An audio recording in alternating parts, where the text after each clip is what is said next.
సాగునీటి ప్రాజెక్టును కడతాం, కుప్టి ప్రాజెక్టును కడతాం, సబర్మతి ప్రాజెక్టును కడతాం, కడెం ప్రాజెక్టును రిపేర్ చేస్తాం. ఈ ప్రాంతాన్ని సాగునీటి రంగంలో పైనుంచి వస్తుంటే మా కొండ సురేఖక్క చూపిస్తుంది, కింద క్రేన్ పెట్టి బాయి తవ్వుకుంటారు నీళ్ల కోసం, సాగు నీటి కోసం. మరి ఆ సన్నాసోడు 1 కోటి ఎకరాలకు నీళ్ళు ఇచ్చిన అన్నాడు, ఏడిచ్చిండా? వచ్చినా ఇవాళ హెలికాప్టర్ల పైనుంచి వస్తే ఎడారిని చూసినట్టుంది, ఎండిపోయిన పొలాలు కనిపిస్తున్నాయి. నీళ్ల కోసం బావులు తవ్వుకుంటారు. ఇవాళ బావి తవ్వే క్రేను అది చూపించి సురేఖక్క అన్న ఇంకా బాయిల వ్యవసాయమే ఉంది, ఇక్కడ నీళ్లు రాలేదని. ఇవాళ వస్తావా కేసీఆర్? నీకు మళ్ళోసారి చూపిస్తా ఈ ప్రాంతాన్ని. ఏనాడా నువ్వు వచ్చినవో రాలేదో నాకు తెలియదు, ఎన్నికలప్పుడు ఓట్లాడుకోనికి వచ్చుంటావు, కానీ ఈ ప్రాంతాన్ని చూడడానికి ఎప్పుడన్నా వచ్చినవా?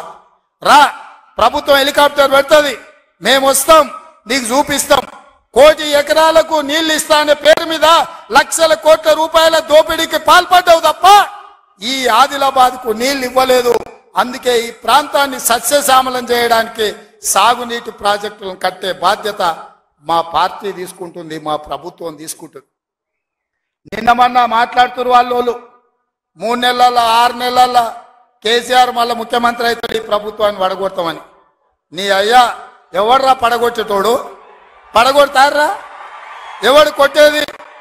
నేను అడుగుతున్నా, వేలాది మంది మా యువకులు ఇక్కడ ఉన్నారు, మీరందరూ చూసుకుంటే ఊరుకుంటారా? పడగొడితే ఊర్లలోకి రానిస్తారా?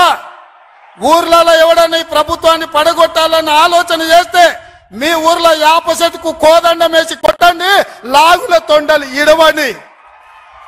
ఇది ప్రజలు ఎన్నుకున్న ప్రభుత్వం, ప్రజలు ఆశీర్వదించిన ప్రభుత్వం, ప్రజల కోసం పనిచేస్తున్న ప్రభుత్వం. ఇది ప్రజా ప్రభుత్వం. ఆడ అనుకుంటుండు 1,00,000 కోట్లు పెట్టి కట్టిన కాళేశ్వరం కూలినట్టు ఈ ప్రభుత్వం కూలుతుందని. నీ అయ్యా నువ్వు దోపిడీకి పాల్పడ్డావు కాబట్టి ఆ కాళేశ్వరం గాలి వస్తే కొట్టుకుపోయింది. ఈ ప్రభుత్వం గాలి కాదు కదా, నీ ఖాందాన్ మొత్తం వచ్చినా బోర్ల బొక్కలు పండబెట్టి తొక్కుతాం.